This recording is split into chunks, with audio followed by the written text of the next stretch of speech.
At 11:51 on a Tuesday, a woman named Odalis Fenwright dialed emergency services from the passenger seat of a moving pickup truck and whispered a single sentence before the call dropped. He didn't take the exit.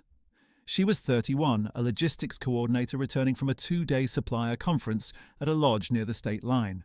Her routine that night was ordinary in every measurable way. She drank a large gas station coffee at the last town with a lit sign, adjusted the vents because the cab smelled faintly of pine cleaner, and set her phone in the cup holder so the map could talk her home. The highway she'd chosen, a 2-lane stretch designated Route 94 Spur, is known locally for a 40-mile dead zone where no tower reaches. Her sedan lost power at 11:02. The engine did not stall so much as fade, dash lights dimming to nothing, though the fuel gauge read just under half.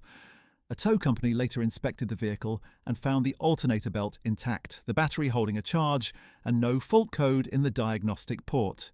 Their write-up, filed under work order 8824, contained a single handwritten note in the margin. No reason found. Car started fine next morning. She waited 53 minutes. Not one vehicle passed. Then a clean white pickup slowed, and a man in his 60s leaned across to offer a ride to the next town. He introduced himself as Wallace Cray Odom. The first thing Odalis noticed was the interior. Spotless. No dust on the dash, no wear on the seats, the smell of the same pine cleaner from her own car. He said he lived in Harlow Crossing. A few minutes later, he said he'd been born in Harlow Crossing but lived out past Denton Mill now.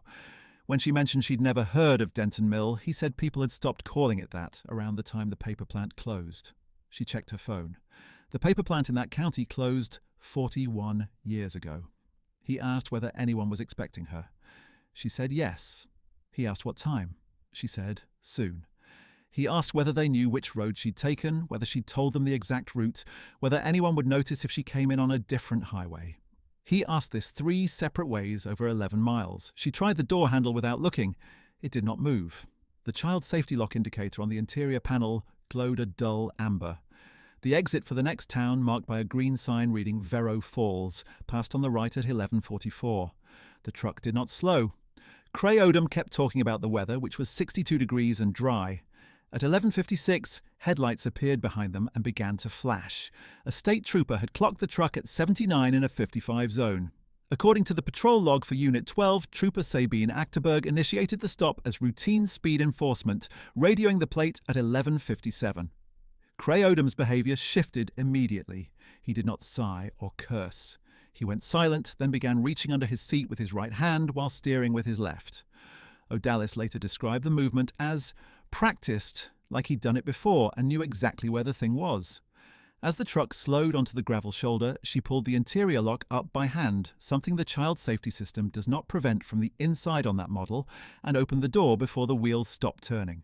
She hit the pavement at an estimated 18 miles per hour, fractured her left wrist, and ran toward the patrol car, screaming that the driver had a weapon. Trooper Achterberg drew and ordered Cray Odom out. He complied. Under the seat, investigators recovered a canvas roll containing zip restraints, a folding knife, and a length of coated wire. The truck bed had a false floor. Beneath it was a sealed compartment lined with the same pine-scented cleaner, and inside that compartment were personal items belonging to at least 6 people.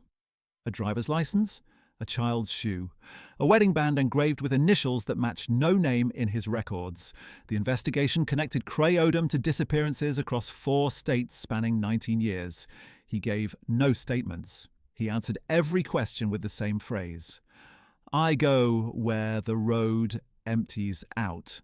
Here is the part investigators struggled to explain. When they reviewed Trooper Achterberg's patrol history, they found she had run that same white pickup's plate on 11 prior occasions over the preceding 14 months. Each time, the plate returned as valid and registered to a vehicle that had been scrapped and crushed in a licensed yard 6 years earlier. Each time she had logged the query and, for reasons she could not later articulate, closed it without a stop. She had no memory of the truck.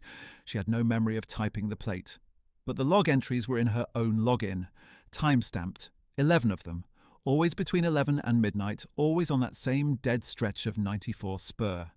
Odalis Fenwright relocated out of state and declined all further interviews after the first. Trooper Achterberg took extended leave and did not return to duty. The pickup remains in an evidence lot. Twice this year, technicians running inventory have reported the interior smelling of pine cleaner, freshly applied.